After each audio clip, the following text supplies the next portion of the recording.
faz parte de uma das etapas da revisão, de uma revisão sistemática, seja ela com meta-análise ou sem meta-análise, né? O risco de viés, que vem a ser, então, fazer uma avaliação qualitativa desses estudos que entraram para a revisão sistemática, tá? Nós temos diferentes revisões sistemáticas, né? Revisões sistemáticas de estudos de intervenção randomizados, os ensaios clínicos randomizados, mas nós podemos ter também estudos de intervenção não randomizados, né, ou sem grupos de comparação, e nós temos os estudos observacionais, né, eles transversais, caso controle, longitudinais. Então, cada tipo de revisão sistemática vai ter uma determinada ferramenta para fazer essa avaliação de risco de viés, tá? Hoje, tá, de pouco tempo para cá, de um ano para cá, alteraram-se as escalas para análise de risco de viés de estudos de intervenção randomizados e não randomizados, tá? Então, hoje é preconizado que se use a escala ROB1 para estudos de intervenção não randomizados e a ROB2 para estudos de intervenção randomizados, tá? Onde é que estão descritas no detalhe essas escalas, tá?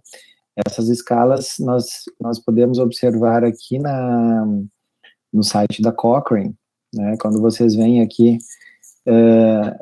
dentro do handbook da Cochrane, que está disponível de uma forma free na internet, né? Se vocês forem no capítulo 8, acessando o risco de viés em estudos randomizados, né? Então, aí nós temos a escala ROB2, tá? Na sequência, nós temos a escala ROB1. Então, aqui e aí, claro, abre o detalhamento, né? De cada, assim, o detalhamento bem descrito, bem descritivo de cada um desses elementos e como é que se faz essa avaliação, tá? A ideia hoje é apresentar um resumo, tá, dessas diferentes escalas, mas obviamente a nossa recomendação é que vocês estudem esse conteúdo de risco de viés, tá? Vocês podem estudar pelo documento que eu estruturei ali no PDF, coloquei ali num dos anexos da aula de hoje, tá? Então, é a risco de viés em estudos randomizados, em estudos observacionais, tá? Nesse documento não tem a escala ROB1, tá? De estudos não randomizados. Então, caso vocês avancem numa revisão sistemática onde vocês incluam estudos não randomizados, seria interessante vocês estudarem a escala ROB1. Que ela é uma derivação dessa ROB2, assim, tem elementos que vão se sobrepor, tem algumas coisas que são um pouco diferentes, mas não é muito diferente dessa ROB2 que a gente vai apresentar, tá? Que mais? O ano passado, nós fizemos uma revisão sistemática, que foi o TCC do Leandro, e, na verdade, faz mais de 2 anos. Depois a gente atualizou ano passado e fez toda a avaliação de risco de viés pela aquela escala antiga, né? Se vocês lembrarem, aquela escala antiga é essa aqui, ó, né? Que tem viés de seleção, viés de performance, viés de detecção, viés de atrito, viés de relato, tá? Essa aqui é até um gráfico que a gente colocou numa revisão sistemática de ensaios clínicos publicado já, né, em 2016, 2017. Então, a Cochrane, assim, recomendava para ensaios clínicos essa escala aqui. Agora, então, essa escala, ela já foi substituída pela ROBS2.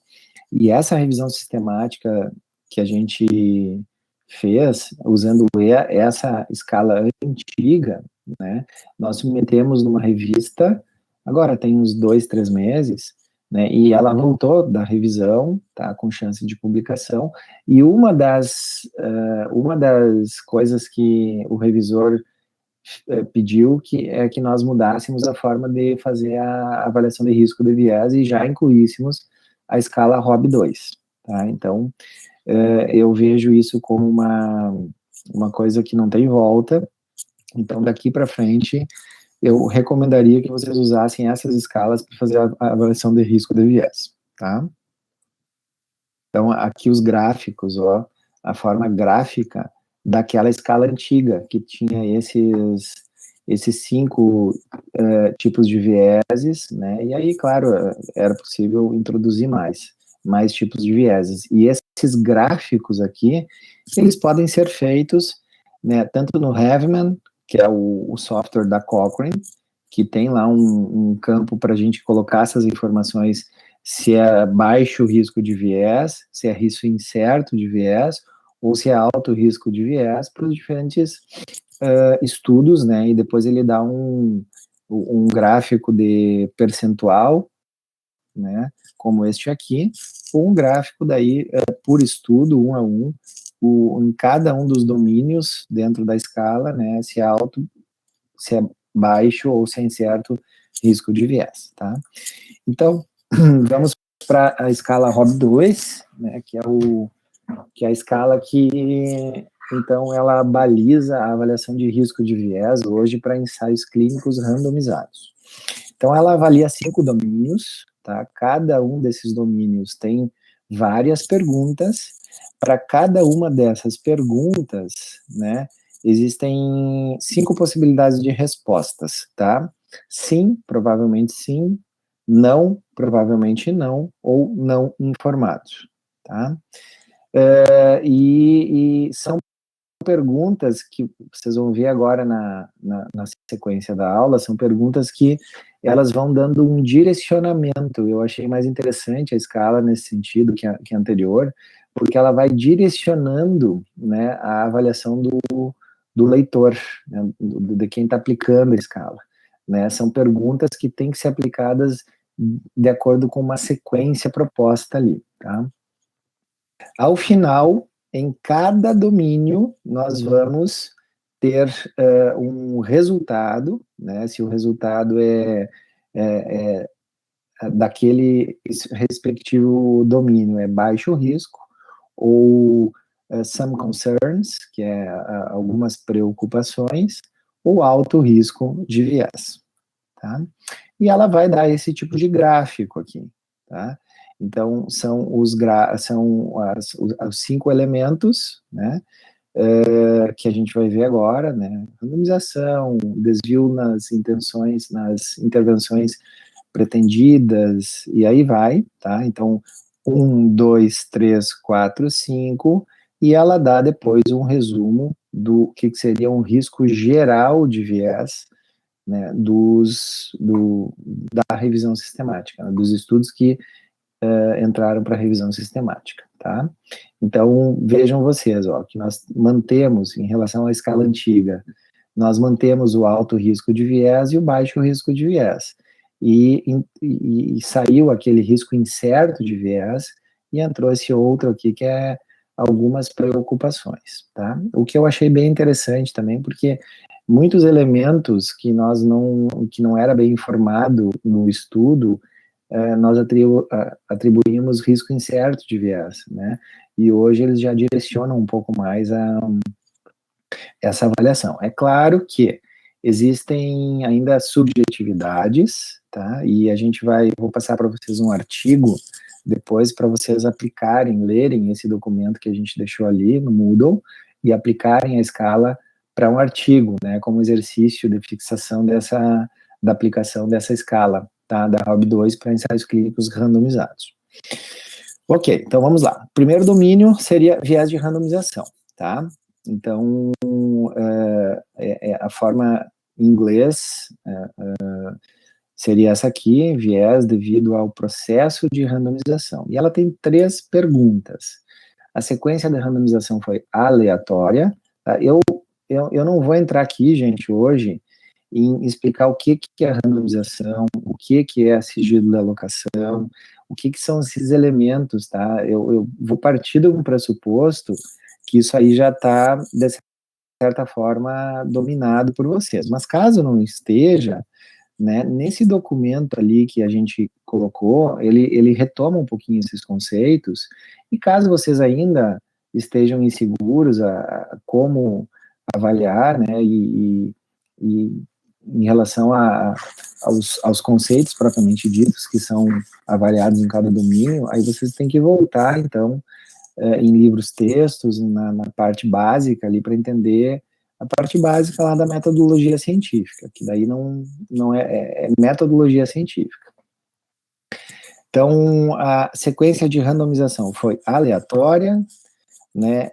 A sequência de alocação foi ocultada até que os participantes fossem inscritos e designados para as respectivas intervenções.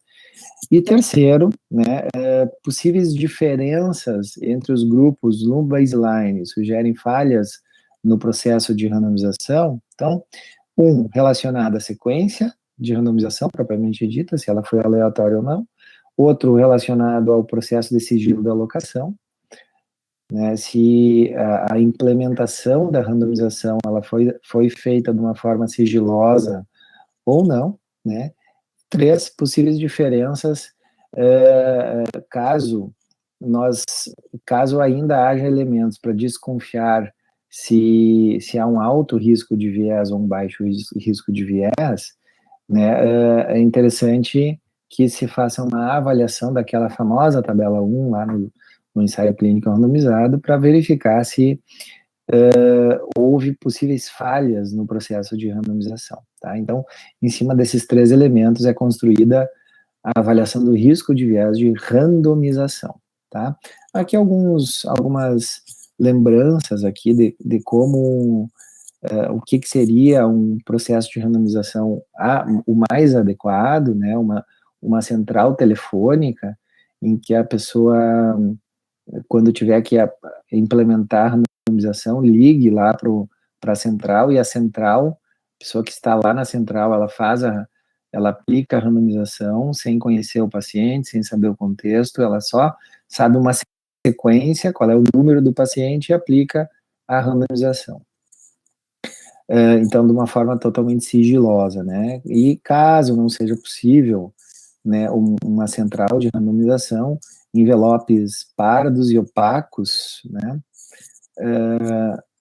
E aqui a gente vê também uma descrição bem adequada, uma central de randomização foi usada, né, para fazer o esquema aqui para manter o cegamento, né, no esquema de randomização. Um método de randomização dinâmico em bloco foi usado para alocar a randomização, né, a randomização foi por códigos, e foi feito um cegamento, né, até que fosse implementado, né, as intervenções, né. Esse estudo foi um duplo cego, né, e o placebo, ele tinha a mesma cor, o mesmo tamanho, mesma forma, mesmo cheiro e as mesmas propriedades, e assim sucessivamente em relação à intervenção teste. Nesse caso aqui era medicamento, né. Um outro estudo aqui, né, mostrando que a randomização ocorreu nas farmácias, nas farmácias que estavam pesquisando, né, na cidade de Minneapolis e Montreal.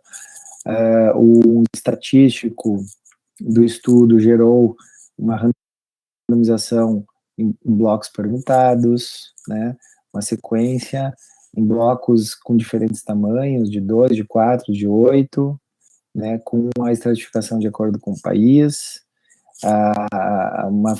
O farmacêutico, ele aplicou, então, a randomização, implementou a randomização dos participantes, e ela foi escondida dos investigadores e participantes, e só as farmácias tinham acesso à sequência de randomização. Então, essas duas descrições mostram o que seria uma forma bem clara, né, de avaliar um baixo risco de viés de randomização. E aqui eu tenho um vídeo. Farmácia, somente pessoal autorizado. Esse aqui é um vídeo rapidinho do Grey's Anatomy, mostrando o sigilo da locação, como é que ele foi rompido, né, nesse estudo aqui, que é um estudo que está sendo conduzido lá no hospital onde esses médicos trabalham. Para quem já assistiu Grey's Anatomy, sabe o contexto aí, né? Eu não vou fazer nenhuma, não vou falar nada da série para não dar informações. Sala de exame. Então ela entrou ali para a sala de exame. Opa.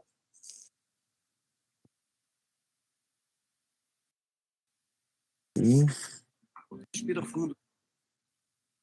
Um pouquinho, deixa eu voltar aqui. De plantão hoje?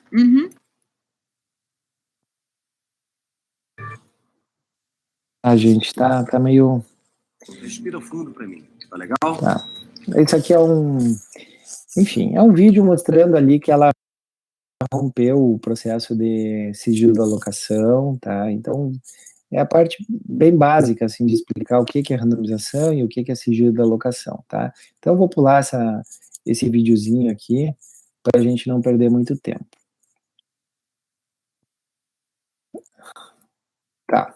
Então, essa escala, uma coisa que é interessante dessa escala é que ela tem um algoritmo de decisão para classificação desse risco de viés, de todos os tipos de vieses, tá? Então, o algoritmo para o viés de randomização, ele começa com a seguinte pergunta: a sequência de randomização ela foi aleatória, e aí nós temos aquelas 5 possibilidades de respostas, né? Vocês lembram que é sim, provavelmente sim, não, provavelmente não, ou não informado, tá? Então, yes ou probably yes, tá? Sim ou provavelmente sim, tá? Se ela foi aleatória, a gente vai para a segunda pergunta, né? A sequência de randomização foi ocultada, ou seja, a questão do sigilo de locação aqui, tá? Depois a gente vai para o terceiro elemento, que é avaliar possíveis diferenças, né, entre os grupos lá no baseline. A gente, no ensaio clínico randomizado, nós temos essa informação na tabela 1. Então, diferenças no baseline sugerem problemas na randomização. E aí, se não, ou provavelmente não, e aqui vocês vejam que sempre quando eu tenho a resposta em verde, ela vai direcionando para um baixo risco de viés. Quando eu tenho a resposta em vermelho, ela vai direcionando no outro sentido, né? Então, às vezes, vocês vão ver que o sim ou provavelmente sim está em verde, e às vezes é não ou provavelmente não está em verde, dependendo do contexto ali da pergunta. Então, diferenças no baseline sugerem problemas na randomização? Não ou provavelmente não, baixo risco de viés daquele estudo, né, no viés de randomização. Entretanto, se ele preenche aqui o sigilo da locação e a randomização, mas as diferenças no baseline sugerem algum problema de randomização, né, aí nós temos algumas preocupações, some concerns, tá? Agora, se diz que foi aleatória a randomização, mas não tem elementos para avaliar como é que foi o sigilo da alocação, ele não está informado, ele não foi informado no estudo, aí a decisão vai ser pela tabela 1, pelas diferenças, possíveis diferenças no baseline. Então, diferenças no baseline sugerem problemas de randomização? Não, ou provavelmente não, algumas preocupações, né? Agora, sim, ou provavelmente sim, aí é um alto risco de viés, tá? Então, essa seria o algoritmo de decisão, né, para risco de viés de randomização, tá?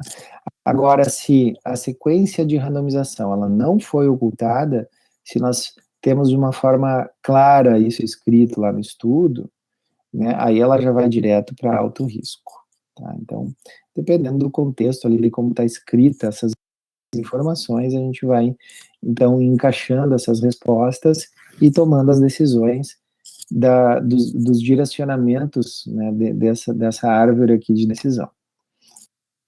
O segundo domínio, tá? Qualquer dúvida, vocês prendam um grito, tá? O segundo domínio, ele vai avaliar, então, risco de viés devido a desvios das intervenções pretendidas, né? Lembrando que todo ensaio clínico, ele tem por objetivo testar o efeito de uma intervenção, né? Mas por algumas razões, né, podem haver falhas na metodologia em que essas intervenções sofrem alguns desvios, né? E aí elas não foram foram feitas intervenções que foram um pouquinho diferentes daquelas que eram pretendidas lá no início do estudo. Então, isso mede o risco de viés devido a intenções, devido a desvios das intervenções pretendidas, tá? Então, o primeiro elemento é este aqui. Os participantes estavam cientes de sua intervenção designada. Então, a gente sabe que, né, pacientes que souberem qual tratamento estão recebendo, por conta do efeito Hawthorne, eles podem alterar sua conduta e relatos de eventos por saberem que estão sendo mais bem observados por conta do tratamento ativo, ou podem ser displicentes em relação à adesão ao protocolo do estudo, se souberem que não estão recebendo tratamento experimental, por exemplo, né? Então, sempre que se puder cegar participantes, né, é uma qualidade metodológica. Nem sempre o estudo permite, tá? Outro elemento, né, nessa árvore de decisão é em relação às pessoas que realizaram as intervenções, os operadores. Eles estavam cientes de sua intervenção designada aos participantes, né? Nós sabemos que os investigadores que souberem para quais pacientes o novo medicamento, por exemplo, testado, ele for administrado, eles podem ser mais minuciosos, mais detalhistas, né, em relação aos pacientes que estão recebendo placebo, por exemplo. Então, sempre que as pessoas que realizam as intervenções estiverem cientes dessa intervenção designada, a sua implementação ou administração das intervenções não relacionadas ao protocolo, elas podem diferir entre os grupos de intervenção em estudos que fazem este cegamento, tá? Então, por isso que esse elemento é bem importante. Bom, nesse caso, né, da pergunta 2, a gente vai ter possibilidade de resposta sim ou não, né? Se sim, né, se as pessoas que realizaram essas intervenções, elas não estavam cegas, né, há razões para acreditar que o contexto do estudo levou a falhas na implementação dessas intervenções, de acordo com o protocolo do estudo. Será que nós temos razões para acreditar? Por exemplo, né, os participantes designados no grupo controle negativo, eles podem se sentir prejudicados e, portanto, buscarem a intervenção experimental ou outras intervenções que melhorem seu prognóstico, né? Então, se os pacientes, né, ou os operadores, eles tinham essa ciência, né, é possível que eles possam ter desviado essas intervenções, não feito exatamente da forma como mandava o protocolo, né? E aí tem elementos nos estudos que a gente pode controlar como é que foi a adesão aos protocolos, né? Então, lá no estudo primário, a gente teria que analisar como é que foi controlada essa adesão aos protocolos, né?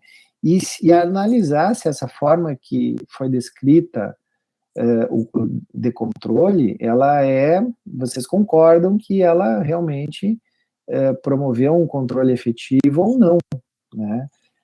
Nem sempre a gente pode concordar ali com o que está escrito no estudo. Então, essa é uma decisão de vocês, de quem está aplicando a escala. Até aqui tudo bem, gente? Ok. Então, vamos lá. Há razões para acreditar que o contexto do estudo... Tá. Aqui a gente já viu. Tá. Há razões para acreditar que o contexto do estudo levou a falhas na implementação das intervenções, de acordo com o protocolo do estudo, né? Então, aqui é o que eu acabei de falar, como é que foi controlada a adesão aos protocolos. Então, se sim, tá? Ou provavelmente sim, essas possíveis alterações do protocolo, vamos supor que tiveram alterações, vamos assumir que tiveram alterações. Essas alterações, elas podem gerar ou não algum impacto no efeito das intervenções, afetando os resultados, né? Então, vocês julgam que essas possíveis alterações do protocolo, elas vão ter um impacto no efeito das intervenções e, consequentemente, lá nos resultados, né? E uma última pergunta, né, nesse elemento aqui, é se essas possíveis alterações, esses desvios, elas ocorreram nos dois grupos, ou se foi só num grupo, né? Então, esse elemento tem que ser avaliado, né? Se foi feito nos dois grupos, nós temos um balanceamento aí desse efeito nos dois grupos. Então, vai afetar as duas intervenções que estão sendo comparadas. Agora, quando afeta só uma das intervenções, aí que é o problema. Tá? Então, a árvore de decisão aqui, ela vai assim, pacientes conscientes de sua interpretação, de sua intervenção, pesquisadores conscientes das intervenções, então aqui o esquema de segmento, né, de participantes e das pessoas que realizam as intervenções. Aqui eu não estou falando da pessoa que avalia os desfechos, isso é outro elemento que vai estar mais para frente, tá? Então, se nós temos aqui um estudo duplo cego, os dois são não, ou provavelmente não, um baixo risco de viés, tá? Agora, se nós temos uma resposta sim, provavelmente sim, ou não informado para essas perguntas aqui, aí a gente tem que fazer a seguinte pergunta: esses desvios que surgiram devido ao contexto do estudo, né, eles podem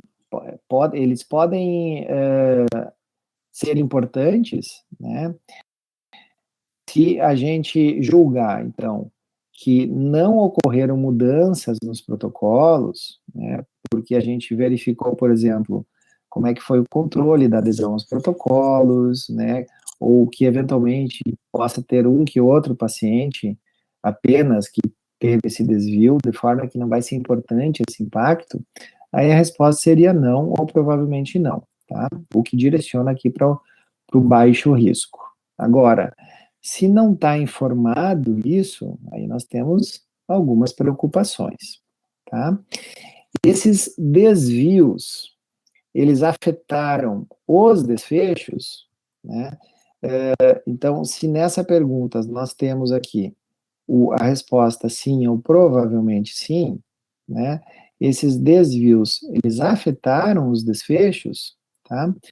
Então, quando que eu vou responder não ou provavelmente não, né? Se nós julgarmos que essas mudanças nos protocolos são mínimas, não terão impacto no efeito da intervenção e, consequentemente, nos resultados, né? Então, aí não ou provavelmente não, tá? O que vai direcionar para algumas preocupações, né? Agora, se nós não temos o não e o provavelmente não, nós vamos ter o sim, provavelmente sim ou não informado.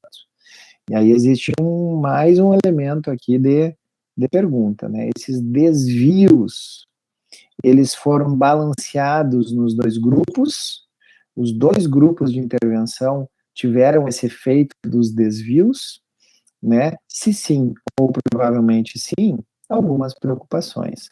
Agora, se não, provavelmente não, ou não informado, aí um alto risco de viés. Então, desvios nas intervenções, tá? Mas ele não acaba aqui. Esse é uma parte desse risco de viés devido a desvios das intervenções. A outra parte, ela vai ser mais na forma como esses dados são avaliados, tá? Então, foi utilizada uma análise apropriada para estimar o efeito das intervenções? Tá? Essa é a primeira pergunta, tá? Então, aqui só para a gente lembrar, o esquema de um ensaio clínico randomizado, nós temos uma amostra inicial que vai sofrer uma randomização. Aqui, por exemplo, para um tratamento 1, né? E para um tratamento 2 aqui, tá? Um é teste, o outro é controle, tá? E nós vamos ter aqui um baseline, tá? E um período de follow-up, em que nós vamos ver o que aconteceu nesse grupo, né? Que recebeu esse tratamento e esse que recebeu o outro tratamento. O que acontece muitas vezes durante o período de acompanhamento, principalmente se é um período de acompanhamento um pouco maior, né? Às vezes há um cruzamento aqui de grupos, né? Quem foi alocado, randomizado para receber o tratamento 1, né? Por conta própria, ele pode infringir o protocolo do estudo e usar um tratamento 2. Vamos supor que estivesse sendo comparada aqui uma medicação placebo com uma medicação ativa, né? A pessoa acha que não está adiantando, ela sabe que está recebendo placebo, porque ela assinou, vamos supor que o estudo, lá no termo de consentimento livre informado, ela foi informada que ela pode ter caído no grupo placebo ou no grupo tratamento ativo. Ela não sabe, porque ela é cega, mas ela sabe que é 50% de chance. E ela acha que não está surtindo efeito e resolve por conta própria inverter, tomar a outra medicação ou vice-versa aqui, tá? Então, teve uma quebra de protocolo aqui do estudo, né? Como é que a gente lida com isso ao analisar esses dados?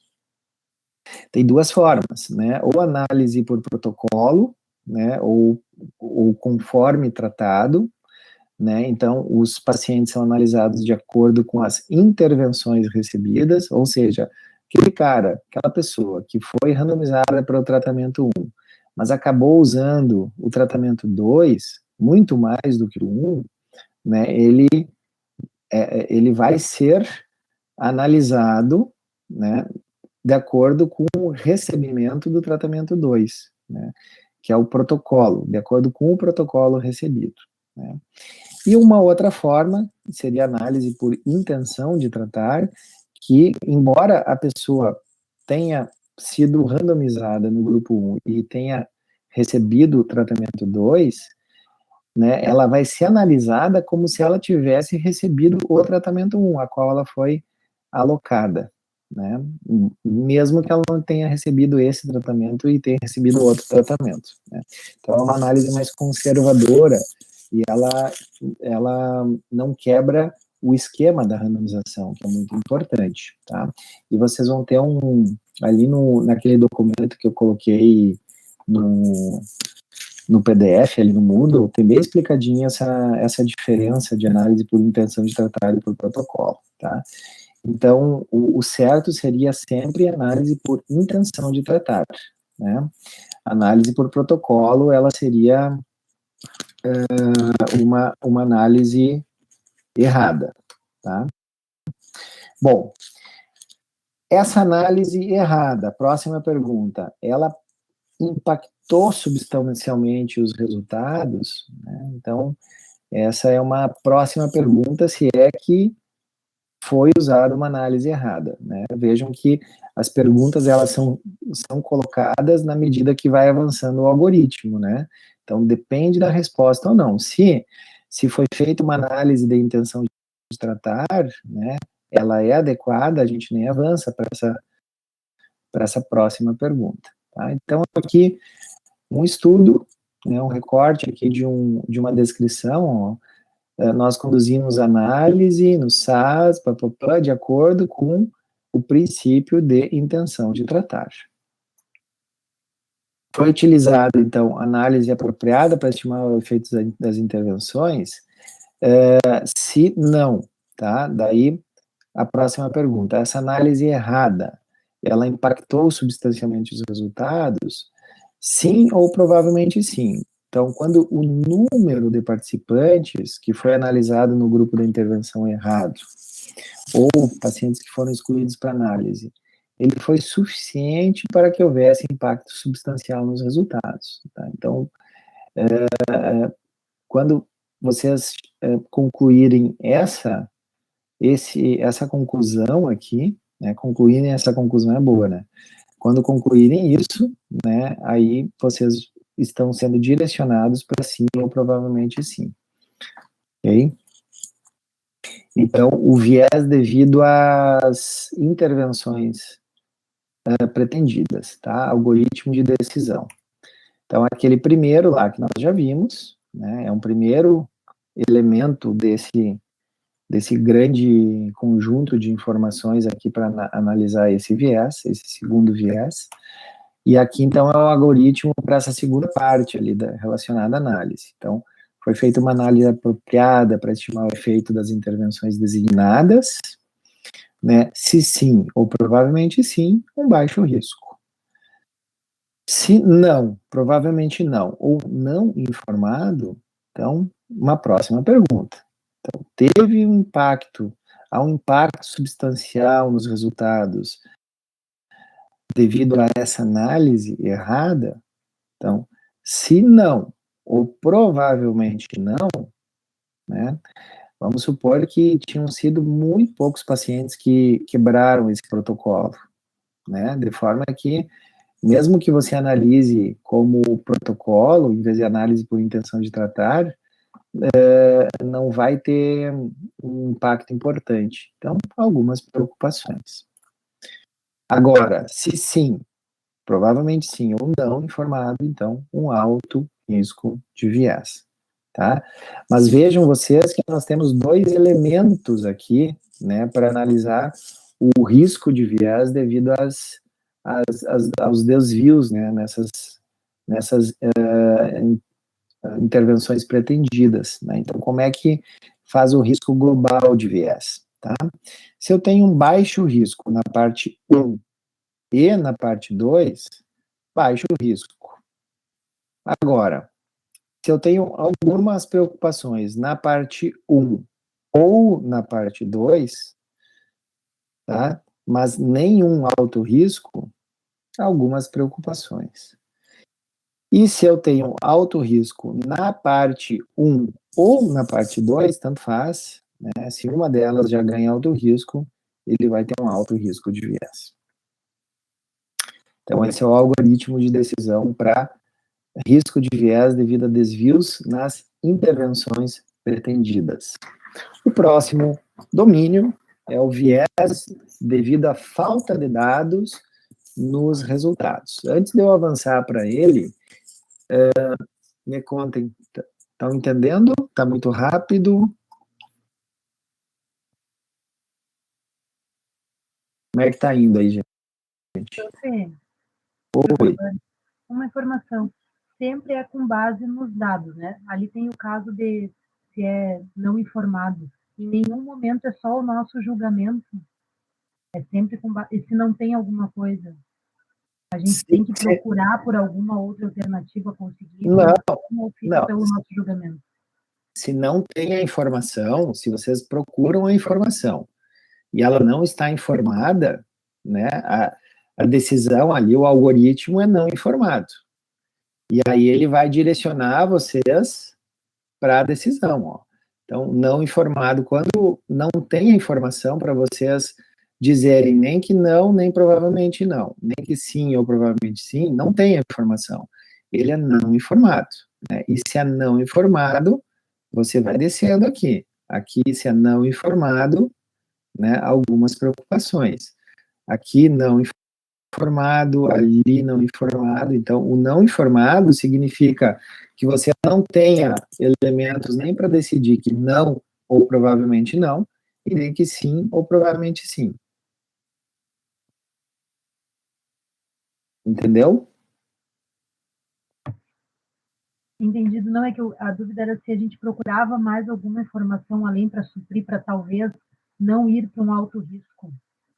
Fica pelo que está escrito mesmo. Está dito, se não está dito, vai para o não informado. Não Sim, procura complementar. mais alguma informação, por exemplo, em contato com autores, coisa parecida? Seria isso, ou algum outro artigo que fosse complementar, não sei, seria mais esse caso. Não.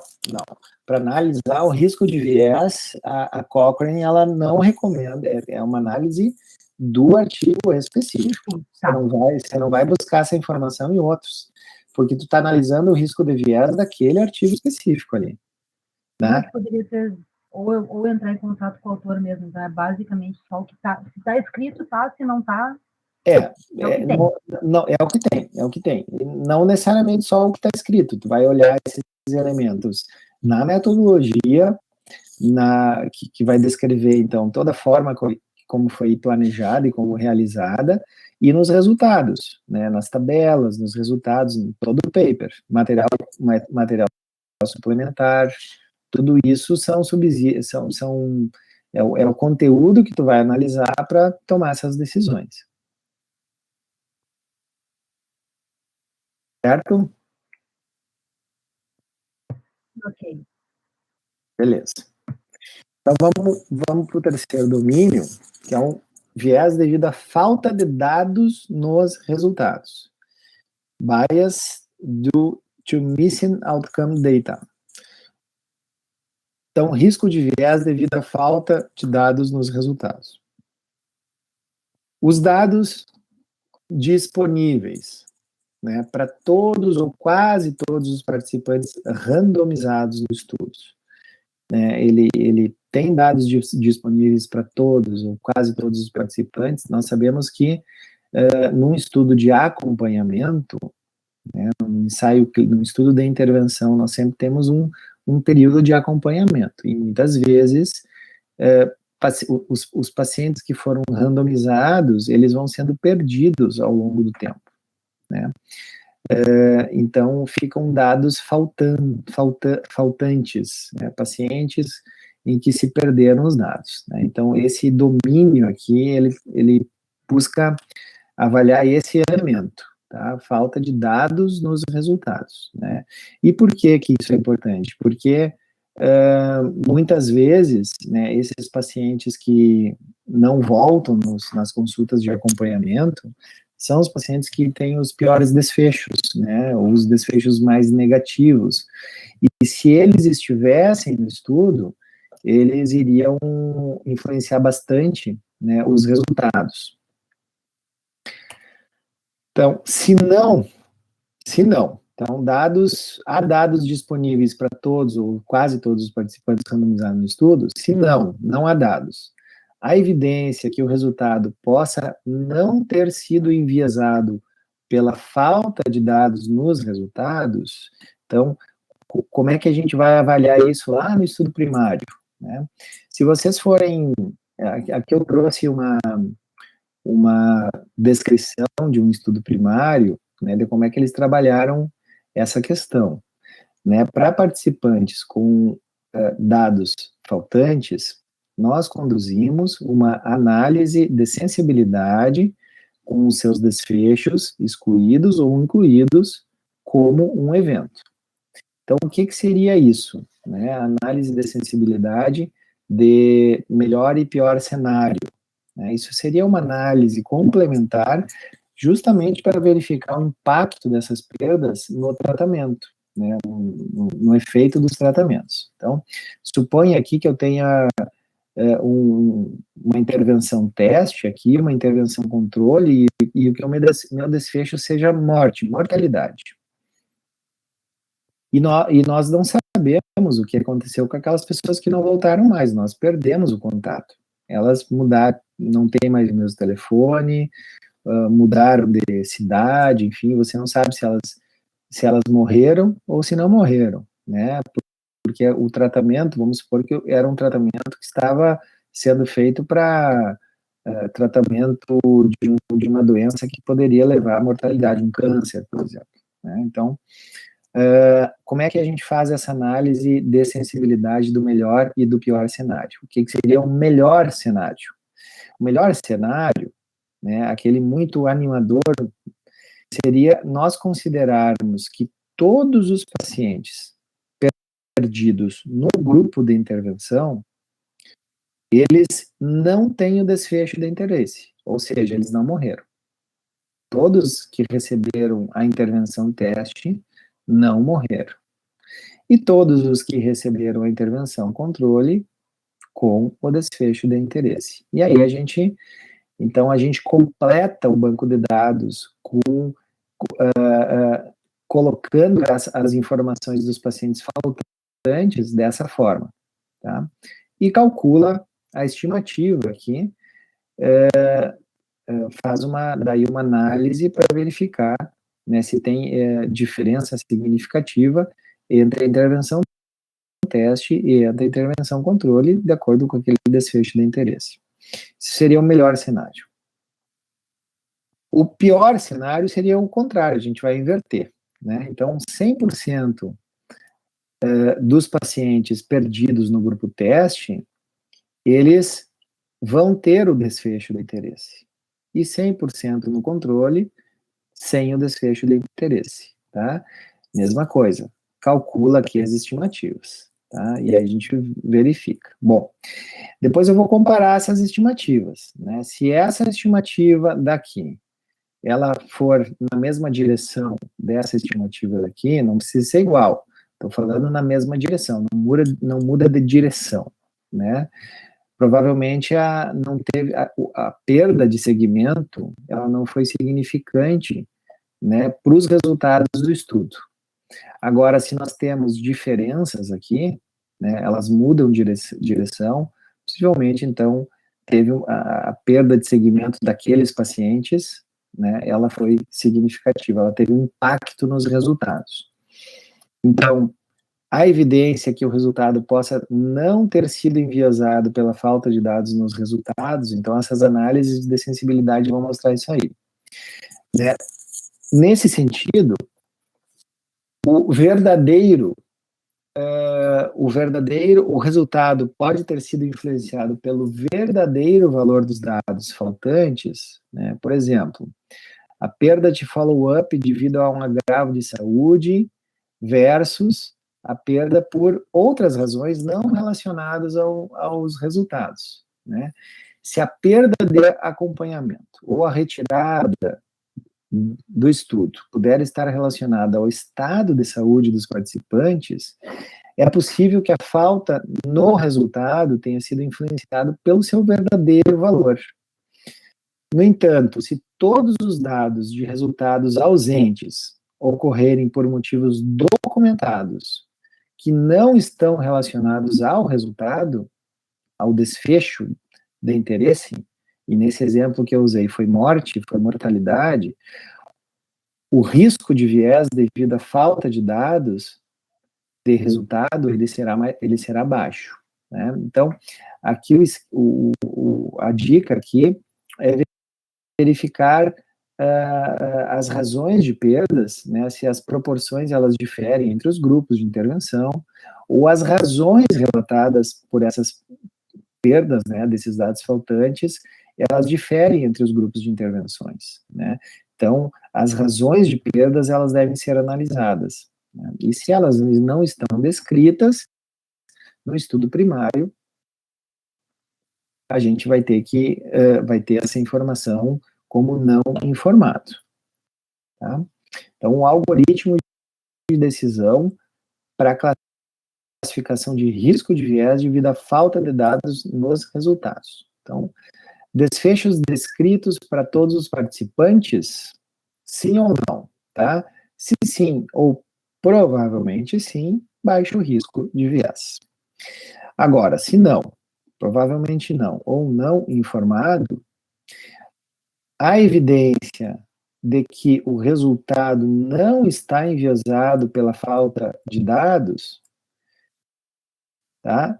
Então, aquelas análises de sensibilidade, quando feitas e mostradas que não têm um impacto significativo, a resposta aqui é sim ou provavelmente sim.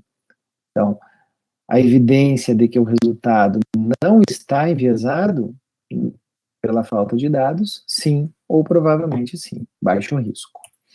Agora, se é não ou provavelmente não, os resultados, aí uma próxima pergunta, os resultados podem ter sido afetados pelo verdadeiro valor dos dados faltantes, então aquele outro elemento, as razões de perdas entre os grupos, né? Quando elas estão balanceadas e pelas mesmas razões, né, não ou provavelmente não. Agora, se nós temos já sim, provavelmente sim, ou mesmo o não informado, olha o não informado aí, né? Aí nos direciona para uma próxima pergunta. É possível que o verdadeiro valor dos dados faltantes tenha afetado os resultados? Não, ou provavelmente não, né? Algumas preocupações. E sim, provavelmente sim, ou não informado, né? Se eu tenho a informação, não tenho a informação, alto risco de viés. Então, esse é o algoritmo de decisão para esse terceiro viés da escala ROB2. Vamos para o quarto domínio, né, que é o viés devido às medições nos resultados. Então, bias em measurement of the outcome. Risco de viés devido às medições nos resultados. Então, aqui tem a ver com a forma como os resultados, os desfechos, eles foram medidos. Primeiro, em relação ao seu método de mensuração, se ele foi adequado ou não, né? Então, a forma como foi usado para medir, né, o resultado, o efeito daquela intervenção, ela foi adequada? Segundo, a medição do resultado, ela pode ter diferido entre os grupos. Por exemplo, se uma das intervenções, ela envolver visitas adicionais a um profissional de saúde, de um profissional de saúde, levando a oportunidades adicionais de detecção dos desfechos, tá? Detecção, ou seja, de você não verificar o desfecho de uma forma cega, tá? Que é um dos domínios aqui avaliado nesse elemento aqui do viés devido a medições dos resultados, tá? Se não, então, a medição do resultado pode ter diferido entre os grupos? Se não diferiu, os avaliadores dos desfechos estavam cientes da intervenção recebida pelos participantes de cada grupo, então, existia um cegamento de quem fez a avaliação dos desfechos ou não, tá? O que antigamente a gente chamava de, era um domínio da escala antiga, né, o viés de detecção.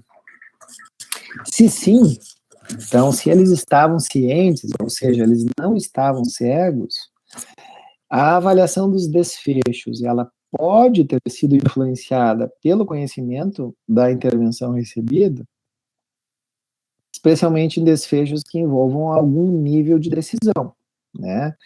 Às vezes um desfecho, por exemplo, é um desfecho, vamos supor, morte, né? Morte, morreu ou não morreu, não vou ser influenciado, a minha decisão não vai ser influenciada por eu saber que tipo de tratamento a pessoa teve, né? Infarto do miocárdio, diagnosticada por um exame, né?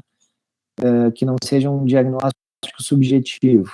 Também, então, ela, mesmo que não tenha sido cegada, a avaliação desse desfecho, ele não vai ser influenciado pelo conhecimento, né, da intervenção recebida, né? Agora, se sim, se é influenciado, se pode haver essa influência. É provável que a avaliação do resultado tenha sido influenciada pelo conhecimento da intervenção recebida. Então, como é que fica o algoritmo de decisão? Então, o método de medição dos desfechos é inapropriado? Sim, ou provavelmente sim, alto risco. Então, já começa, selecionou uma forma errada de verificar o desfecho, né, alto risco de viés. Agora, não, provavelmente não, ou não informado. Uma próxima pergunta. O método de medição dos desfechos, ele difere entre os grupos? Sim, ou provavelmente sim, alto risco. Agora, não, é o mesmo, né, não informado. Tá? Não foi informado se o método é o mesmo. Tá? O avaliador do desfecho estava ciente da intervenção recebida? Ele não estava ciente ou provavelmente não. Tá? Era cego. Então, algumas preocupações. Mas algumas preocupações aqui, só porque eu tenho um não informado em relação ao método de medição nos dois grupos, se foi o mesmo ou não. Agora, se o avaliador dos desfechos, ele estava ciente da intervenção recebida, sim, provavelmente sim, ou não informado. Uma próxima pergunta. A avaliação do desfecho pode ter sido influenciada pelo conhecimento da intervenção? Não, ou provavelmente não. Algumas preocupações. Sim, provavelmente sim, ou não informado. Mais uma pergunta. A avaliação do desfecho provavelmente foi influenciada pelo conhecimento da intervenção, né? Aqui ela pode ter sido influenciada e aqui ela provavelmente foi influenciada. Então, não ou provavelmente não. Algumas preocupações. Sim, provavelmente sim, ou não informado. Alto risco de viés. Agora, se os métodos de medição eles não diferem entre os grupos, é a mesma forma que foi avaliado, aí a gente vai lá para cima, tá? Não ou provavelmente não, né? Então, não teve métodos de medição diferentes entre os dois grupos. O avaliador do desfecho estava consciente da intervenção recebida, né? Então, cegamento.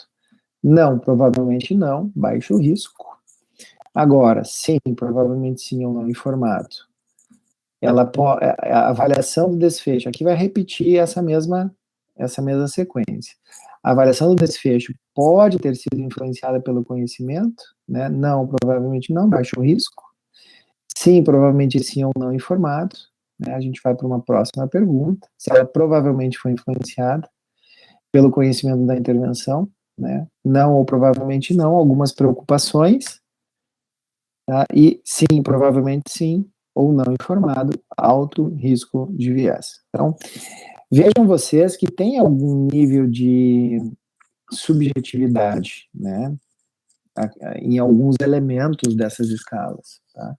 Mas antes dessa escala Hobbes 2, a escala antiga, ela também trazia subjetividades, né? Então, eu vejo que esses algoritmos, essas perguntas que vão nos direcionando, elas vão fechando e vão facilitando o ranqueamento, né? Na minha forma de ver, eu achei positivo essa nova escala, né, a Hobbes 2. E o último domínio, o viés devido à seleção do resultado relatado, tá? E aí nós vamos para o resultado relatado, né? E aqui é importante que vocês tenham acesso aos... Tudo bem, gente? Tá tudo tranquilo?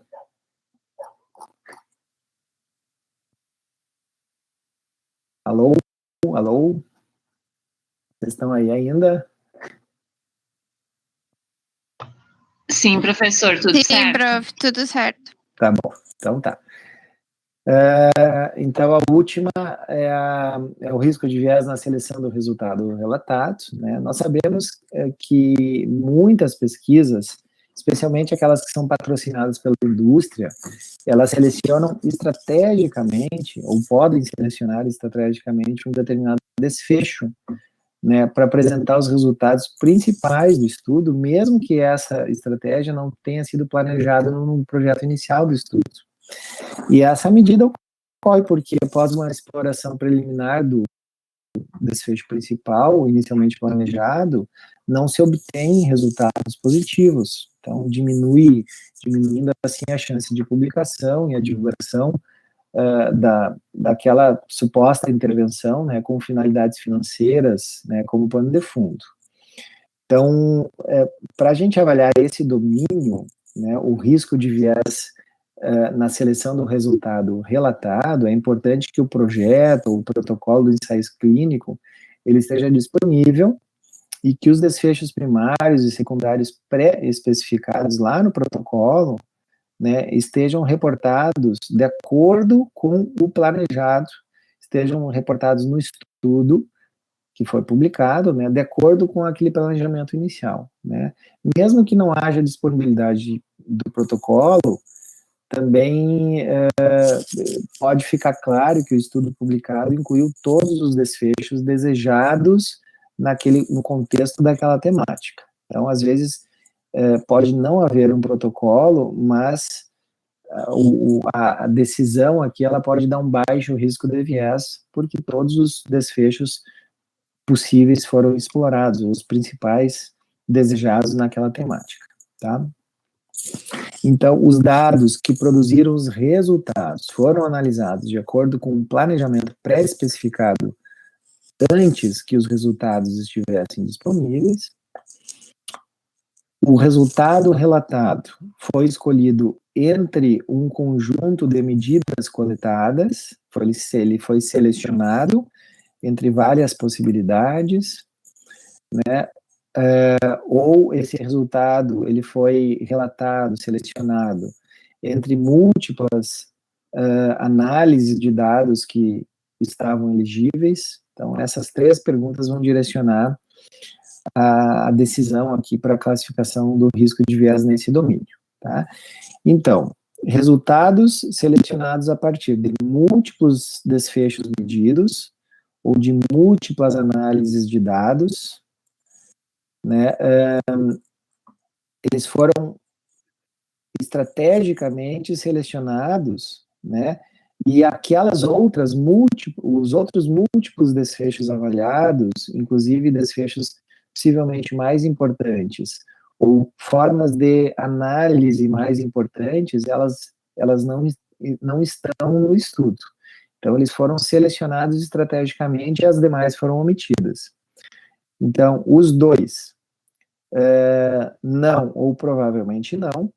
Então, os múltiplos desfechos medidos, ou as múltiplas análises de dados, né, os resultados, eles não foram selecionados dessa forma, tá? Então, não ou provavelmente não. Uma próxima pergunta. Os resultados analisados de acordo com o planejamento pré-especificado, sim ou provavelmente sim, baixo risco. Agora, se eu tenho o não, provavelmente não, ou incerto, algumas preocupações. Agora, se pelo menos aqui um elemento é não informado, tá, mas nenhum é sim ou provavelmente sim, aí algumas preocupações. E qualquer sim ou provavelmente sim, né, em relação a múltiplos desfechos medidos ou múltiplas análises dos dados, né, aí nós temos alto risco de viés. Então, esse é o algoritmo de decisão, tá? E como é que a gente faz a avaliação do risco global de viés, né, de cada estudo individual, né? Então, são 5 domínios que estão sendo avaliados, né?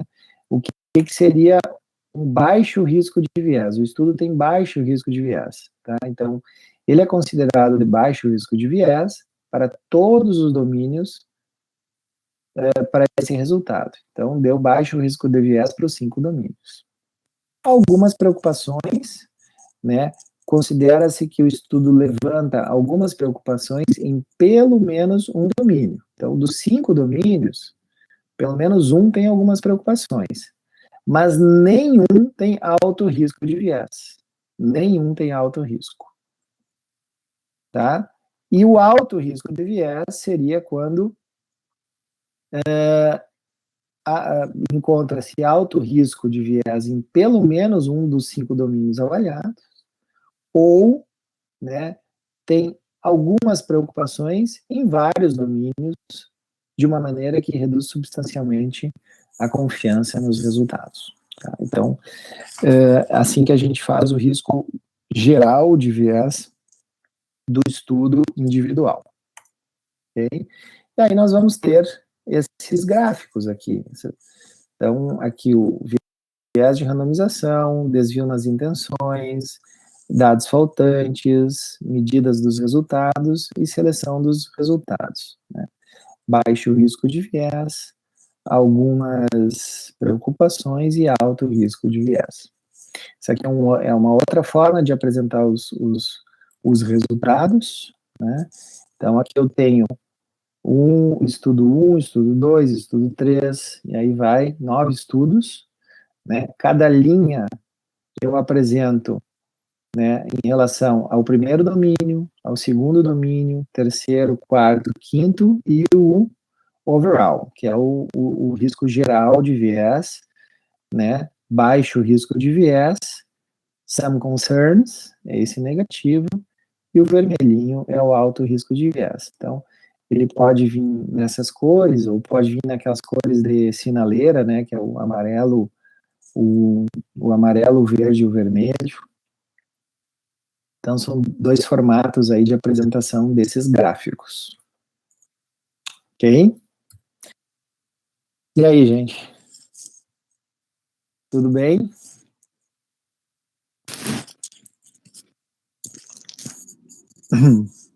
Bom, o que eu vou fazer?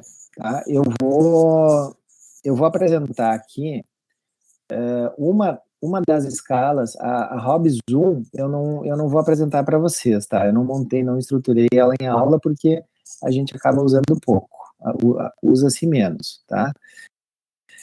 Vou apresentar aqui a Newcastle, Ottawa, tá? Que é usada para estudos observacionais.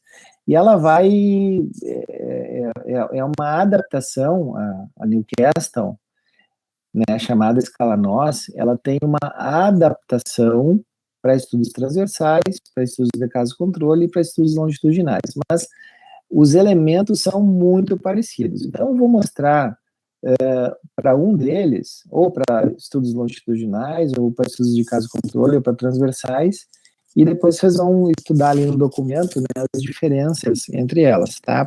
Para a gente não demorar muito tempo nisso. Qual que vocês querem que eu apresente para vocês? Transversal, caso-controle ou estudos longitudinais?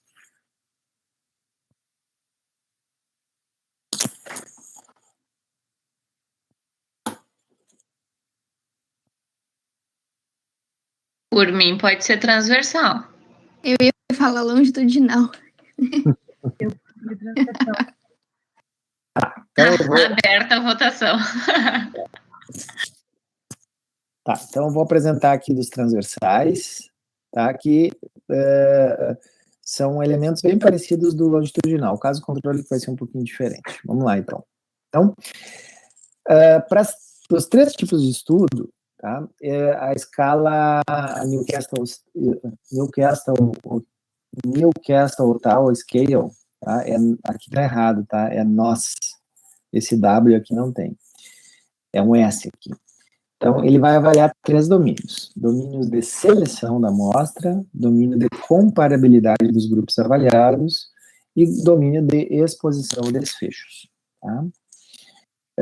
Então, vamos lá, para o transversal.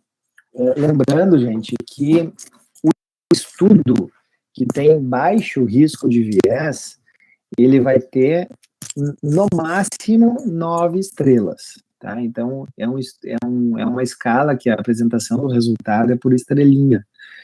tá? E o estudo ele pode ter poucas estrelas, médias estrelas, ou até no máximo 9 estrelas. Depois tem uma forma de dicotomizar isso aí, né? Tem autores que dicotomizam em estudos que têm 5 ou menos estrelas, como estudos de baixo risco de viés, estudos de 6 ou mais, estudos com alto, aliás, o contrário. Quanto mais estrela, menor o risco de viés, tá? Então, estudos com 6 ou mais estrela com baixo risco de viés, estudos com 5 ou menos com alto risco de viés. Às vezes tem ponto de corte com 7, né? 7 ou mais, baixo risco de viés, 6 ou menos, baixo risco de viés. Então, aqui tem diferentes formas de categorizar isso aí depois, tá? A fins de exploração de resultados. Então, o viés de seleção, ele avalia 4 domínios, no estudo transversal. A representatividade da amostra, o tamanho da amostra, os não respondentes e como é que foi determinada a exposição, tá? Então, aqui, nesse viés de seleção, a gente vai dar, no máximo, 4 estrelas, tá, para o estudo. Não, ele não ganha mais que 4 estrelas no viés de seleção. Então, estudos que têm uma amostra representativa, que você tem informações ali para caracterizar essa amostra como representativa, ele ganha 1 estrela. Ou um pouco representativa da média da população, tá, mas ela não é representativa daquela população, tá, também ganha 1 estrela, tá? Se há uma amostra de conveniência de usuários, por exemplo, voluntários, ou se não há descrição de amostragem, não ganha estrela. Tá? O tamanho amostral, nós temos um tamanho que é justificado e adequado por um cálculo do tamanho da amostra, né? Ou não tem um cálculo de tamanho da amostra, não tem uma justificativa do porquê daquele N amostral, tá? Depois, não respondentes. O que são não respondentes no estudo transversal? São aquelas pessoas que deveriam estar na amostragem, né, são convidados a participar, porque numa amostragem probabilística, por exemplo, elas foram sorteadas, mas elas não querem, né, ou não se conseguiu contato com elas. Então, esses são os não respondentes. Quando a taxa de resposta ela é satisfatória e foi estabelecida comparações entre respondentes e não respondentes, lá no estudo, ganha 1 estrela, né? E não ganha estrela essas outras respostas aqui. E na determinação da exposição, né, quando usa-se um método adequado e validado para verificar aquela determinada exposição, ganha estrela, né? Mas se é um método que não é validado, mas a forma é descrita, né, também ganha estrela. Não ganha estrela, não é 2 estrelas aqui. Aqui você vai escolher uma ou outra, tá? Aqui também. Então, é 1 estrela para cá, 1 para cá, 1 para cá e 1 para cá. 4 estrelas no máximo. Já a comparabilidade, tá? A comparabilidade entre o grupo exposto e não exposto, né? Que é o estudo transversal, ele sempre vai comparar vai ter um grupo exposto e um grupo não exposto. Os sujeitos nos diferentes grupos são comparáveis, baseado no desenho do estudo e na análise. Então, lá na análise, os fatores de confusão foram controlados, o estudo controla para o fator de confusão mais importante e controla para outros fatores de confusão adicionais. Aqui ele pode ganhar 2 estrelas, tá? Então, na comparabilidade, tá, ele pode ganhar 2 estrelas. E se foi feita uma análise bem adequada em relação a ajustes, né, nos fatores de confusão. Desfechos. Por outro lado, se o estudo ele traz só uma análise bivariada, sem análises estatísticas ajustadas, aí não ganha nenhuma estrela aqui. Determinação do desfecho. Então, no máximo 3 estrelas, né? Se o desfecho foi avaliado de uma forma cega, ganha 2 estrelas. Se é um registro não cego, mas foi adequado, né, a forma como o desfecho foi determinado. Ganha 2, né, se o desfecho é um autorrelato do paciente, tá, ganha 1 estrela, e se não tem descrição sobre como foi determinado o desfecho, aí não ganha estrela, tá. E as análises estatísticas, os testes usados, eles claramente descritos e apropriados, medida de associação apresentada, incluindo o intervalo de confiança e o valor de P, 1 estrela. Tá? E então, se ela não está apropriada, ela está incompleta, ou não descrita adequadamente, aí não ganha estrela. Tá? Vou passar aqui rapidinho o do longitudinal. Tá? O que muda aqui? Então, a representatividade daquela coorte exposta, ela é verdadeiramente representativa da população, né, ou um pouco representativa da média da população. Então, vejam que é muito parecido com o domínio lá do transversal. A seleção da coorte não exposta. Então, dos pacientes não expostos, tem um grupo de pacientes exposto, que é acompanhado, e um não exposto. Né, e isso é diferente para o transversal. Ela é selecionada a partir da mesma comunidade que a coorte exposta, ou a partir de uma fonte diferente, ou não há descrição. A exposição, ela foi determinada em registro seguro, por exemplo, prontuários, ou entrevistas estruturadas, ou autorrelato, ou sem descrição, tá? E no estudo tem uma demonstração clara que o desfecho de interesse não estava presente lá no baseline, né? Se sim, ganha 1 estrela aqui. Então, 1, 2, 3, 4. No máximo 4 estrelas na seleção. Comparabilidade, mesma coisa que o transversal, tá? Em relação aos fatores de confusão, pode ganhar 2 estrelas.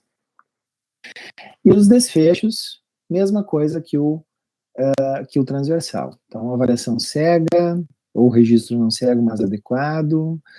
Aqui o segmento, isso aqui é diferente do transversal. O segmento foi suficiente para a ocorrência dos desfechos?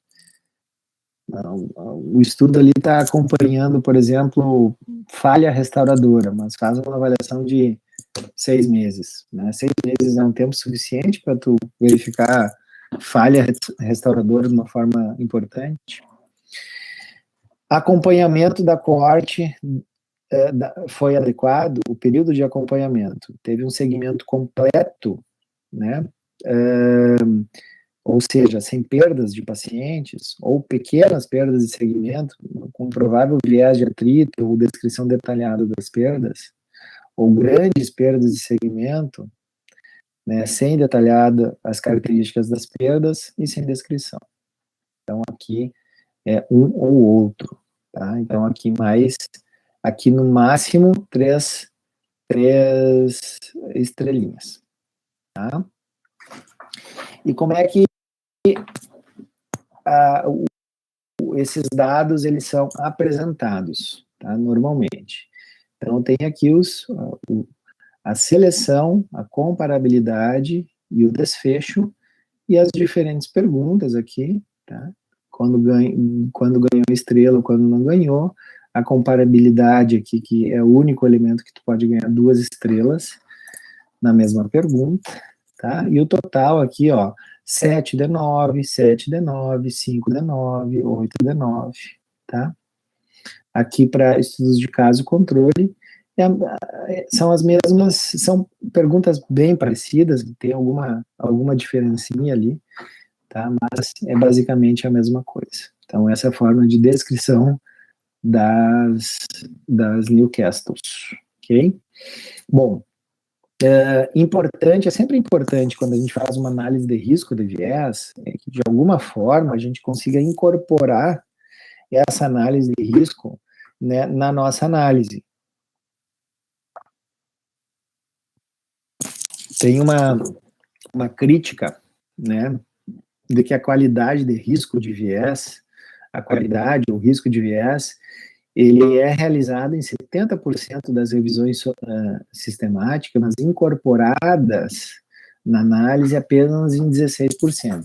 Né? O que seria, por exemplo, incorporar isso na análise?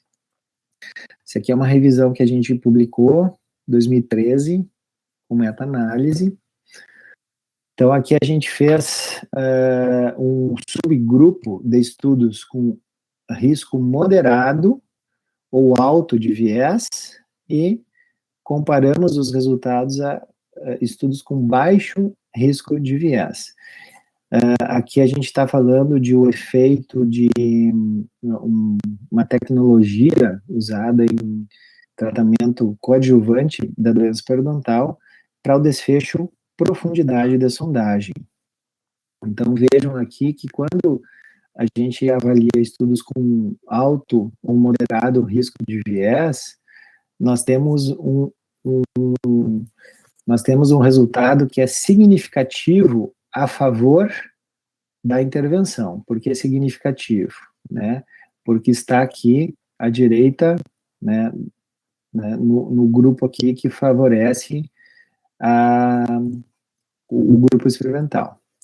Já quando nós temos estudos com baixo risco de viés, nós não tivemos diferença, né? Porque o risco de viés, ele tende a superestimar o efeito das intervenções, né? E estudos com baixo risco de viés normalmente diminuem essa superestimação, né? Então, isso a gente explorou, e depois explorou nos resultados, etc. Então, isso seria incorporar na análise, ok? Bueno, então vamos para a prática, gente. Então, o que eu vou fazer agora, tá? Agora vocês vão abrir primeira coisa, vocês vão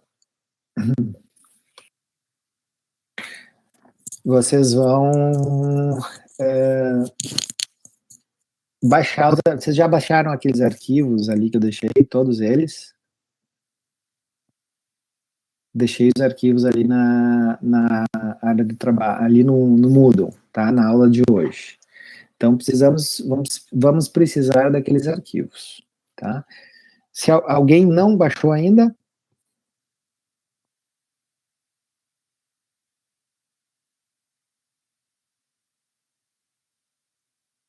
Leonardo, tu baixou ou não? Aquele primeiro, que é um arquivo que diz comando R, Isso. eu não consigo baixar, ele abre uma janelinha, ele abre tipo um textinho. Como é que faz para baixar? Salva ele em quê? Deixa eu ver. Tu instalou o R? Instalei. Eu tenho que abrir ele pelo programa ou salvo ele? Não, tu salva ele. Tu salva. Salva. Deixa eu entrar aqui. Vocês estão conseguindo enxergar aqui a minha tela? Sim?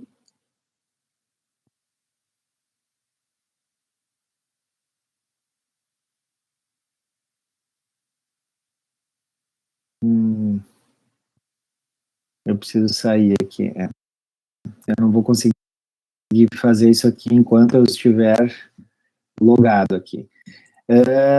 Faz assim. Quem é que falou agora? Foi a Liliana. Liliana, salva ele na área de trabalho. Tenta salvar ele na área de trabalho sem abrir. Tu tens Mac ou PC? Eu tenho Windows. Quando eu clico no arquivo ali no Moodle, ele abre na mesma janela como se fosse um link. Eu não consigo. Liliana. Fale. Alguém me dá um help. Tenta clicar com o botão direito em cima do link e bota salvar como. Não tem essa opção? O meu só abre salvar link como ou salvar imagem. Ah, bom. Porque tu ia tentar salvar como e aí ele ia dar as opções. Eu tava tentando, só que eu tento com o botão direito, ele não dá, ele só dá a opção salvar link como ou copiar endereço. Bom. Deixa eu ver uma coisa. Peraí, eu vou tentar entrar aqui no meu outro computador.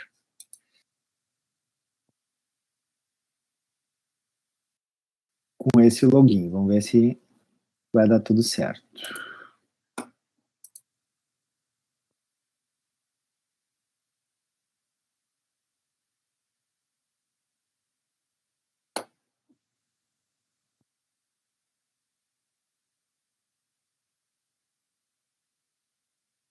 Comando R.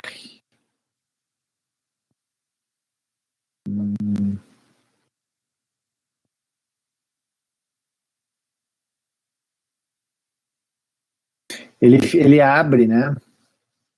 Como se ele tivesse aberto. Tá. Alguém mais teve esse problema? Ele seria um TXT para salvar? Mais ou Aquele menos. bloco de notas? Mas não te assusta que tu vai poder usar. A gente vai, eu vou te orientar num outro caminho. O meu também deu isso, prof. Tá.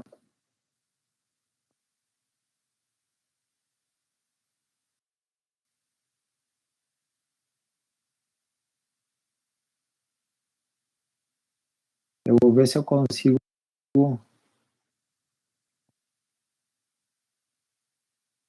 Tá.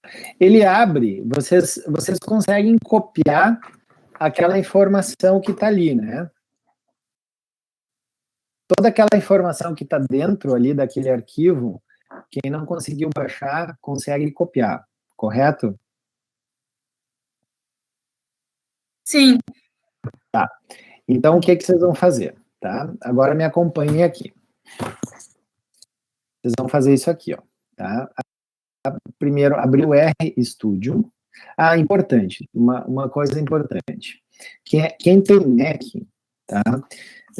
Quando vocês salvarem os bancos de dados, né, e tem ali um banco de dados, vocês salvem sempre na área de trabalho. Tá? Salvem na área de trabalho. E tem um arquivo ali que eu coloquei, chamado planilha de risco de viés.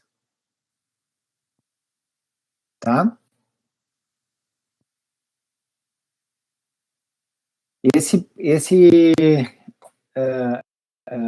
Esse arquivo, quando vocês salvam, ele está escrito risco de viés. Tá? Eu quero que vocês salvem ele com outro nome. Tá? Eu vou colocar aqui no chat o nome para vocês salvarem.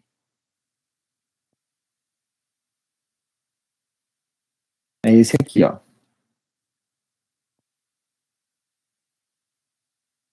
LeRob 2. Salvem com esse nome.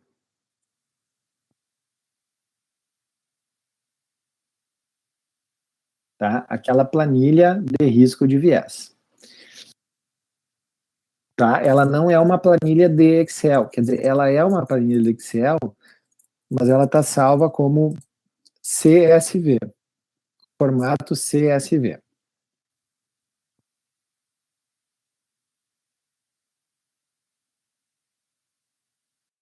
Tá? Bom, deixa eu mostrar aqui para vocês algumas coisas. Então. Professor, aí eu não altero o formato, não troco o CSV? Não. Porque ele me diz que daí altera. Pode deixar CSV. Tá? Vocês estão enxergando aqui a minha tela?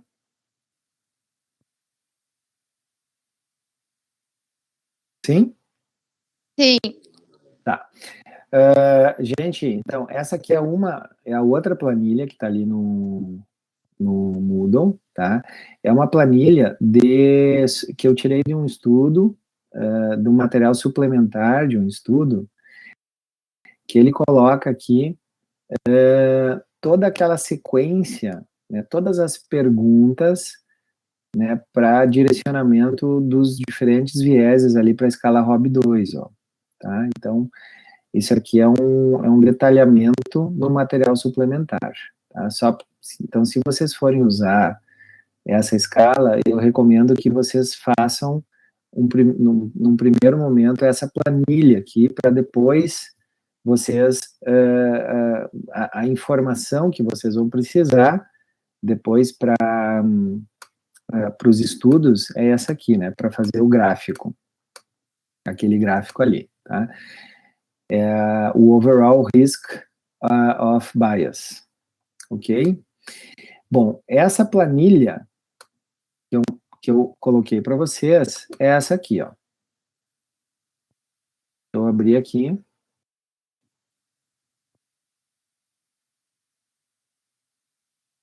Tá? Não, vou abrir no Numbers. Vou abrir no Excel aqui. Tá? Então, esse aqui é um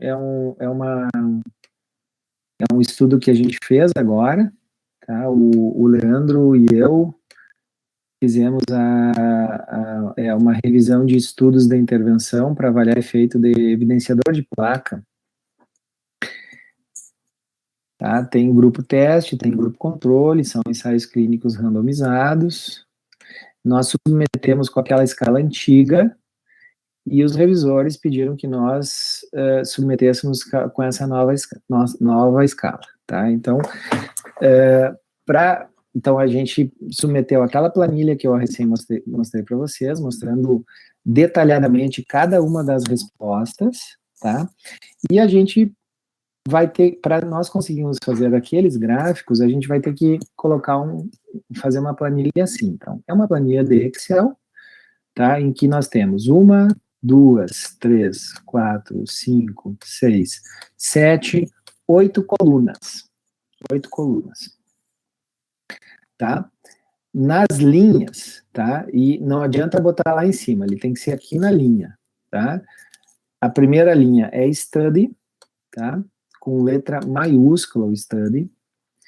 A segunda é o primeiro domínio, é o D1, D2, D3, D4 e D5.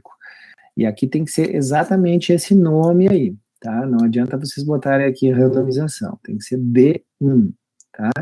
E não adianta vocês escreverem assim, ó, D-1. Tem que ser exatamente como está aí, tá? Então, eu tenho aqui os 5 domínios, tá? As respostas são ou alto, ou some concerns, ou low, né, que é baixo, tá?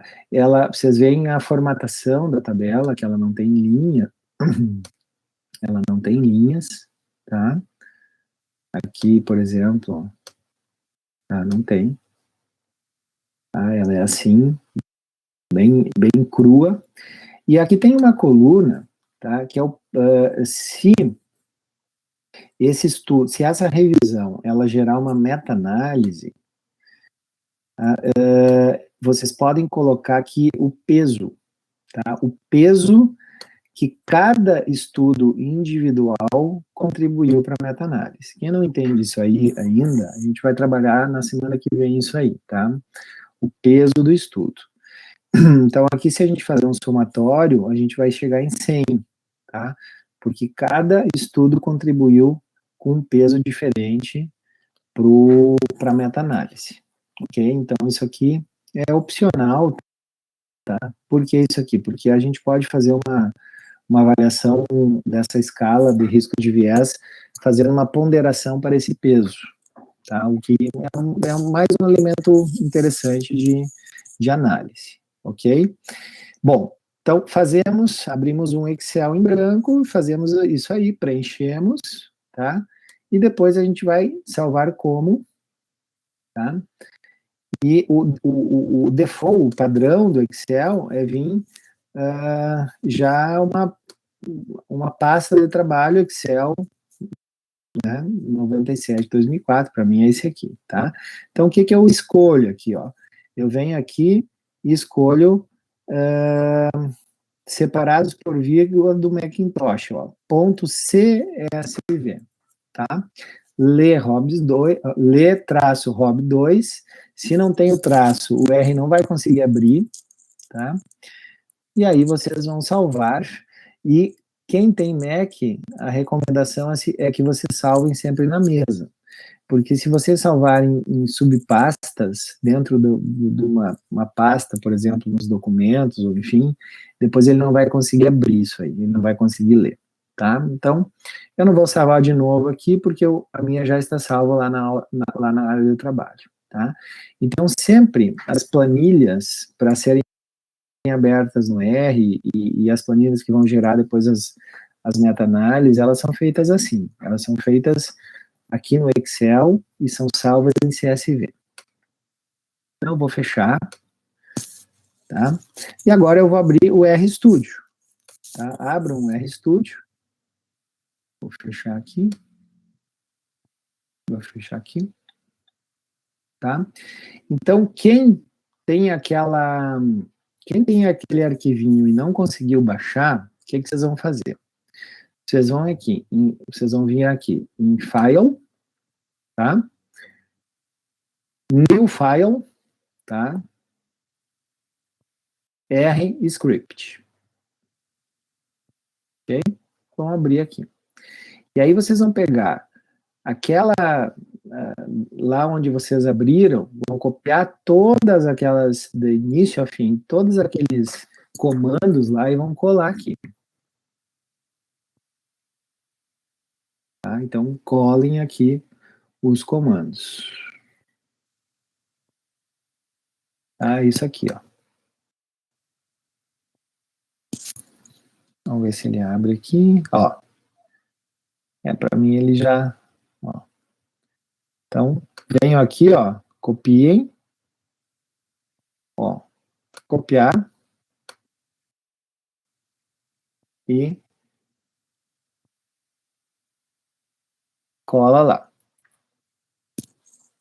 Tá? Todo mundo fez isso? E aí vocês podem salvar, tá? Salvem lá, podem colocar na área do trabalho, pode ser essa primeira aqui, UTF-8, que é o default dele, tá? Ok. Ele vai pedir onde é que vocês querem salvar. Eu vou salvar aqui na minha área do trabalho, por exemplo, tá? E vou dar um nome. Risco de viés. Ok? Até aí tudo bem, gente?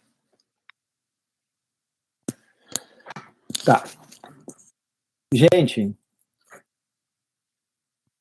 tudo bem?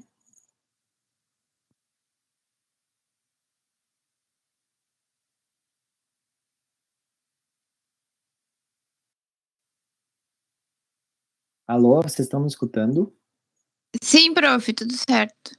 Tá, então tá.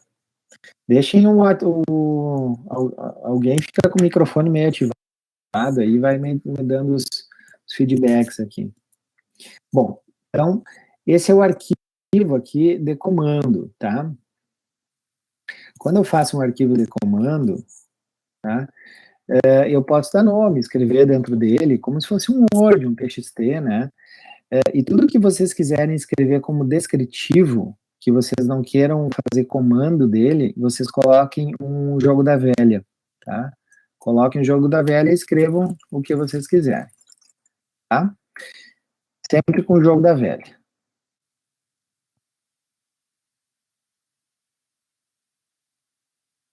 Vocês instalaram o pacote, o Hobviz?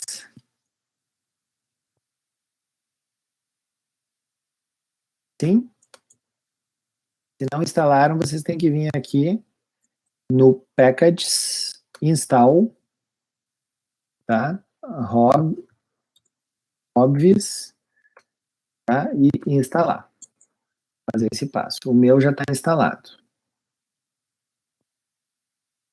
Tá? Ele vai instalar de novo ali.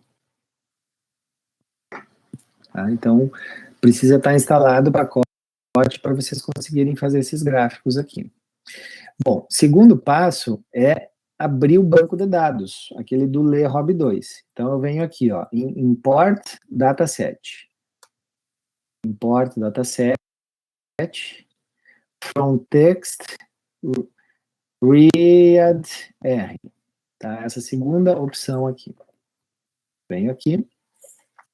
vou procurar onde eu coloquei ele. No meu caso, foi na área de trabalho. Tá aqui, Ler Rob 2. Tá? Aqui tem um detalhe importante, ó, que eu tenho que mudar, ó, tá? Eu venho aqui e no delimitador eu vou colocar semicolon. Tá? Primeiro eu faço isso aqui, depois eu importo. Então, no delimitador, ele vem com vírgula e eu vou colocar semicolon. Tá? E vou importar. Então, ele está aqui importado dentro do R. Ok? Bom, então, como é que eu vou fazer o primeiro gráfico? Aquele da cor da sinaleira. Tá? Vocês vão sublinhar, pode sublinhar todo esse comando aqui, esse primeiro, tá? Então, vejam aqui, ó, na linguagem do R, aí vocês têm que entender um pouquinho de como é que faz essa, monta, estrutura, essa rotina de comando, tá? Então, aqui nós temos o comando propriamente dito, tá? Nós temos daí um parêntese, tá? O nome do banco de dados, aqui tem que ser exatamente o nome. Se vocês colocaram ler com letra maiúscula lá no banco de dados, aqui tem que estar com letra maiúscula.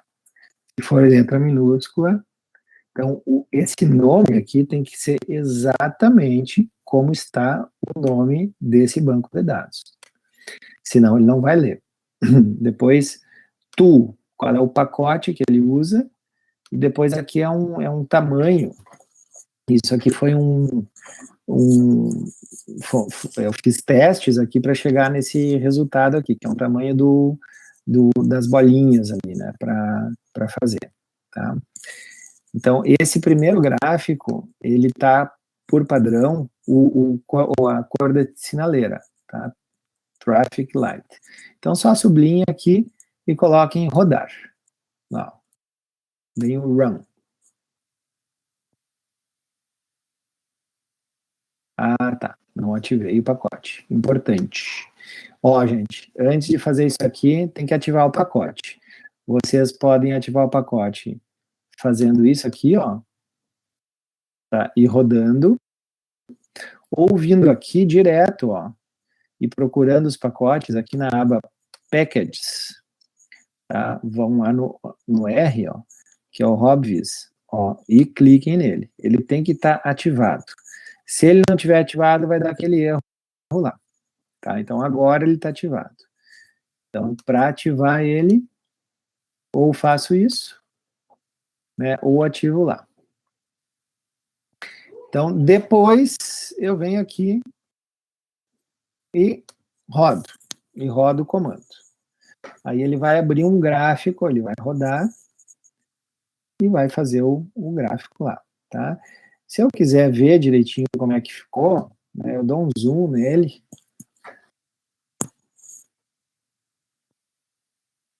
Espera um pouquinho, ele vai abrir. Tá? Então é um zoom. Aqui ficou um pouquinho desformatado aqui, porque o tamanho dos estudos, ele ficou muito grande, então isso aqui a gente tem como fazer manual depois, tá? Mas é bem o formato do gráfico, né? Essa aqui são as cores de sinaleira, né? E aqui os comandos, os diferentes critérios, né? Baixo, algumas preocupações e alto, e aqui os diferentes domínios. Ok? Se eu não quiser essa cor, é o comando de baixo. Então, vou rodar aqui.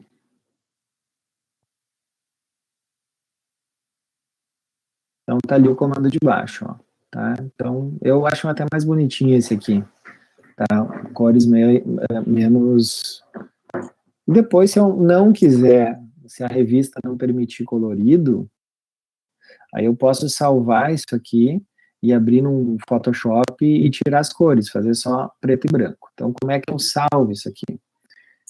tá? Eu venho aqui vou fechar, aí eu venho aqui, ó, em vez de só pedir um zoom para ver, eu vou exportar, ó. Exporto como uma imagem, tá? E aqui eu posso fazer o seguinte, ó, eu posso mudar, né, eu mantenho aqui a razão de largura com altura e posso aumentar aqui, por exemplo, eu posso botar 1500 aqui a largura e ele aumenta proporcionalmente a altura, tá? Aqui posso escolher os formatos, tá? TIFF, JPEG, PNG, tá? Eu recomendo que vocês, se vocês quiserem editar depois esse gráfico num programinha chamado Adobe Illustrator, eu vou mostrar na semana que vem para vocês, aí vocês vão ter que salvar nesse formato aqui, EPS, tá? Aqui vocês vão colocar um local que vocês querem salvar, né? E aqui o nome do arquivo, tá? Aqui vocês vão dar um nomezinho para o arquivo e salva. Eu não vou salvar aqui. Então, esse gráfico é um gráfico que vai ter em cada linha, né, a decisão de vocês em relação a cada um dos domínios, tá? Esse outro gráfico aqui, tá? Esse outro comando aqui, é aquele outro gráfico que tem as cores de sinaleira, mas é o percentual, aquele percentual de estudos com baixo, alto e médio risco de viés, tá? Então, vejam aqui né, os diferentes percentuais, tá? Esse aqui é o nosso, é exatamente o gráfico que a gente submeteu lá, agora. Tá? Se eu quero mudar de cor, eu faço esse aqui. Ok? Quando eu faço esse comando aqui, esses dois comandos, a diferença é a cor, né? Mas quando eu uso esse comando da forma que está, ele já pondera o resultado por aquela medida do peso de cada estudo, né? Então, ele pondera, ele faz uma ponderação, né, de acordo com o peso do estudo. Agora, se eu não quero que essa ponderação seja realizada, né, eu acrescento esse ponderação falsa aqui no final, né? Vocês não precisam saber o comando, só copiar aqui, só sublinhar aí e dar um ramo. Tá? Então ele vai ficar um pouquinho diferente do que ele estava. Tá? Deixa eu mostrar aqui para vocês a diferença. Ó. Olha aqui, ó.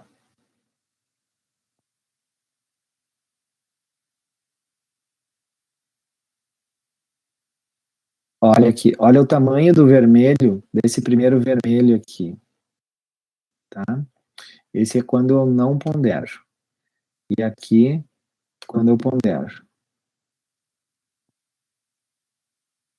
Ele é um pouquinho diferente. Então, essa é a diferença desses dois comandos. Depois, quando eu quero sem cor ali, aí eu vou lá e faço esse outro comandinho, tá? Que vai me dar o gráfico sem cor, certo?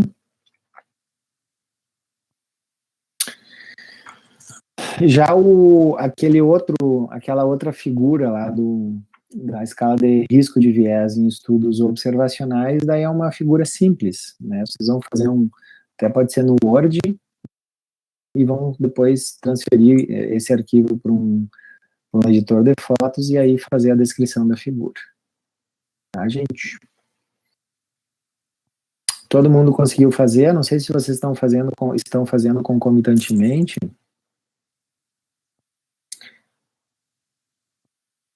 Não? Sim? Sim, prof, aqui deu certo. Tá, então tá. Todo mundo conseguiu, gente?